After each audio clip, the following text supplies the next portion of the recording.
வணக்கம் மக்களே, சற்றுமுன் கிடைத்த மிக முக்கிய தகவல் ஒன்றை பார்க்க போகிறோம். சிந்தித்து பார்க்காத இபிஎஸ் ஓபிஎஸ் பிரதமர் சந்திப்பு, ஓபிஎஸ் அணி இலையில் போட்டி, இரட்டை இலை திடீர் பரபரப்பு. இந்த ஒரு தகவலை பற்றி தான் நாம் பார்க்க போகிறோம். தகவலை பார்ப்பதற்கு முன்னதாக நீங்கள் நம்மளுடைய சேனலுக்கு புதிய பார்வையாளர்களாக இருந்தீர்கள் என்றால் மறக்காமல் நம்மளுடைய சேனலை சப்ஸ்கிரைப் செய்து வைத்துக் கொள்ளுங்கள் மக்களே. தற்பொழுதைய பொறுத்த வரைக்கும் நம்மளுடைய அதிமுகவின் கட்சியில் என்னதான் பார்த்திங்கன்னா தலைமையோ, அதன் பிறகு கட்சியையோ, பதவிகளையோ, பணத்தையோ அனைத்தையும் வைத்து கொண்டிருந்தாலும் கூட நாங்கள் தான் வெற்றி பெறுவோம் என்று ஒரு பக்கம் ஓபிஎஸ் அணியினர் சொல்லிகிட்டு இருக்காங்க.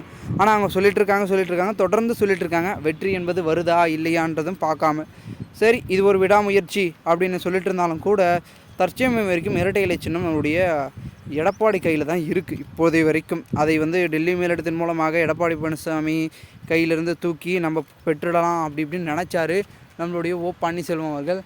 ஆனால் அது நடக்காமல் போகிவிட்டது அப்படின்னு தான் சொல்லப்படுகிறது. ஏன் தெரியுமா?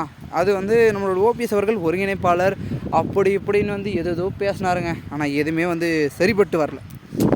ஏன்னா பார்த்திங்கன்னா கட்சியின் தலைமைக்கு தான் பார்த்திங்கன்னா முன்னுரிமை அப்படின்ற மாதிரி தேர்தல் ஆணையம் சொல்லி, தேர்தல் ஆணையம் இரட்டை இலை சின்னத்தை கொடுத்துச்சு, நீதிமன்றமும் இரட்டை இலை சின்னத்தை எடப்பாடி கொடுத்துச்சு. இப்போ என்ன பண்ண முடியும்? ஒன்றும் பண்ண முடியாது.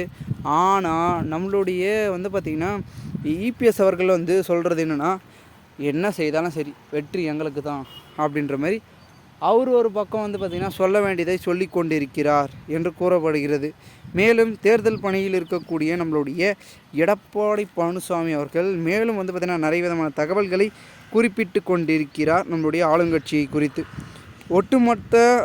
அதாவது ஓட்டு வாங்குவதற்காகவே கட்சி, தொண்டர்கள், குடும்பம் என பார்த்திங்கன்னா முதல்வர் ஸ்டாலினை பார்த்திங்கன்னா கூறியதாக எடப்பாடி பழனிசாமி விமர்சித்திருக்கிறார். அதாவது என்னென்னா, கன்னியாகுமரி தேர்தல் பிரச்சாரத்தில் பேசியிருக்கிற அவர், இந்தியாவில் உள்ள அரசியல் கட்சிகள் அதிமுக மட்டும்தான் ஜனநாயகமாக உள்ளது என்று பேசியிருக்கிறார் இபிஎஸ் அவர்கள்.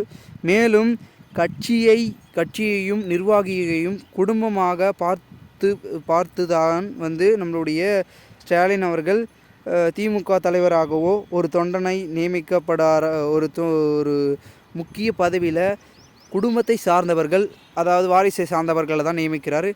என்னைக்காவது ஒரு தொண்டரை நியமிப்பாரா என்று பார்த்திங்கன்னா அவரே வினவி உள்ளார். காரணம் என்னவென்றால், அப்பொழுது புரிந்து கொள்ளுங்கள், புரட்சி தலைவர் எம்ஜிஆர் அவர்கள் வழிவகுத்த இந்த கட்சியில், ஜெயலலிதா அவர்கள் சிறப்பாக வழிநடத்த இந்திய கட்சியில் ஜனநாயகம் என்பது எப்பொழுதுமே இருக்கிறது. அதை நான் தற்பொழுது என்னுடைய தலைமையில் இருக்கக்கூடிய அனைத்து விதமான முக்கிய புள்ளிகளுக்கும் நான் அதை சமர்ப்பிக்கிறேன். நம்மளுடைய தலைமையில் கடைக்கோடி தொண்டர்கள் கூட நினைத்தால் அது நடக்கும் அப்படின்னு இபிஎஸ் சொல்கிறாரு.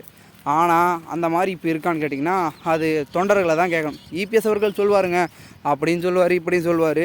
அதை நம்ம தொண்டர்கள் கையில் கேட்டால் தான் தெரியும். ஓபிஎஸ் என்ன சொல்கிறாரு, தொண்டர்கள் விருப்பத்திற்கு ஏற்ற மாதிரி அதிமுக செயல்படலை அப்படின்னு ஒரு பக்கம் அவர் சொல்லிட்டு இருக்காரு. இவர்களுடைய மோதலே இங்கே இக்கட்டா சூழ்நிலை இருக்கிற நிலைமையில் இவர்களுக்கு பார்த்திங்கன்னா இந்த தேர்தல், கட்சி, எதிர்கட்சி, ஆளுங்கட்சி அப்படின்ற ஒரு கட்டமைப்பு வரும்போது நிறைய விதமாக சிதைவடுகிறது, சிக்கலாக மாறுது. அதை நம்ம அடுத்தடுத்து தான் பார்க்கணும். ஏன்னா நடக்க போகிறது.